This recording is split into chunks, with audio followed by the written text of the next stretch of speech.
जैसा हम जानते हैं कि कोरोना की दूसरी लहर इस समय चरम पर है। देश भर में जो कोविड के पॉजिटिव मरीज़ हैं उनकी संख्या बहुत बड़ी संख्या में बढ़ गई है। दिल्ली, हरियाणा, आसपास के प्रदेशों में यही स्थिति है। हालांकि हमारे सब कोरोना वॉरियर्स अपनी पूरी क्षमता के साथ सबकी सेवा कर रहे हैं और कोरोना से एक लड़ाई लड़ रहे हैं। फिर भी कहीं कहीं जो कठिनाई आ रही है उसको सब लोग मिल करके इसका हल निकाल रहे हैं। विशेष तौर पर उल्लेख करना चाहूँगा कि 2 दिन से ऑक्सीजन की सप्लाई की कुछ कठिनाइयाँ, अव्यवस्थाएं ये देखने को मिली।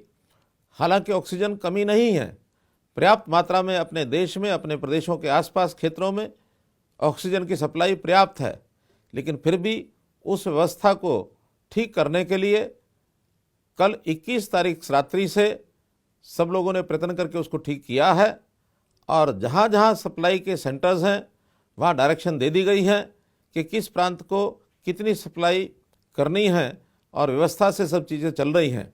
जहाँ तक हरियाणा की बात है, हमारे यहाँ 160 मीट्रिक टन की सप्लाई ये सुनिश्चित की गई है, जिसमें से 80 मीट्रिक टन हमें पानीपत से सप्लाई होगी, 25 मीट्रिक टन ये हमें रुड़की से सप्लाई होगी, 20 मीट्रिक टन बरोटीवाला से होगी, 20 मीट्रिक टन भिवाड़ी से होगी, 17 मिसलेनियस जगह से होगी। तो ऐसे 162 मीट्रिक टन हरियाणा को सप्लाई होनी है। ऐसे ही दिल्ली की सप्लाई के भी कुल 12 स्टेशन हैं जहां 480 मीट्रिक टन जाने वाली है।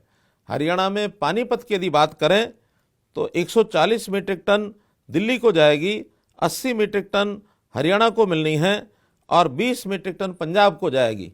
अगर मैं पिछले 24 घंटे की बात करता हूं तो इसमें से दिल्ली 226 मीट्रिक टन सप्लाई की जा चुकी है, पंजाब में भी 13 मीट्रिक टन गई है, हरियाणा में 87 मीट्रिक टन गई है। तो इसलिए जो 24 घंटे में जितनी सप्लाई ऑक्सीजन की होनी थी वो सब जगह पर्याप्त हुई है और आगे भी इस क्रम को बनाए रखेंगे। मेरा सभी क्षेत्रों के, सभी प्रांतों के सप्लाई केंद्रों को निवेदन है कि जो एलोकेशन है उस एलोकेशन को सब जगह पर बराबर सप्लाई करते रहें। जहाँ तक हरियाणा की बात है, हमने पानीपत में और हिसार में जो गैसियस फॉर्म है, गैस फॉर्म में जो ऑक्सीजन उपलब्ध है, वहाँ पर 2 बड़े अस्पताल बनाने की, टेम्परेरी अस्पताल बनाने की योजना शुरू की है ताकि 500 बेड के पानीपत में और हिसार में अस्पताल बनने से ये कठिनाई और भी दूर होगी। इसलिए आगे सब लोग अपना विश्वास बनाए रखें। ऑक्सीजन की कमी किसी भी अस्पताल में हम नहीं आने देंगे, ऐसा मैं आपको विश्वास दिलाता हूँ। इसी प्रकार से चाहे मास्क की सप्लाई हो, चाहे सैनिटाइजर की सप्लाई हो, चाहे बेड्स की व्यवस्था हो, वेंटिलेटर्स की व्यवस्था हो, सब व्यवस्थाएं पूरी बनी रहेंगी। आवश्यकता पड़ने पर अस्थायी व्यवस्थाओं को और आगे बढ़ाया जाएगा। इस विश्वास के साथ मैं आपको भरोसा दिलाता हूं कि कोई चिंता न करें, केवल इतना ही ध्यान रखें कि जिस चीज़ की आवश्यकता है उसी को लेकर के आगे आएँ। कई बार बिना आवश्यकता के भी हम चीज़ों की डिमांड करते हैं तो उससे एक आर्टिफिशियल कमी बनी रहती है ताकि दूसरों को कठिनाई ना आए। इसलिए डॉक्टर की सलाह पर ही सारे काम करें। बहुत बहुत धन्यवाद।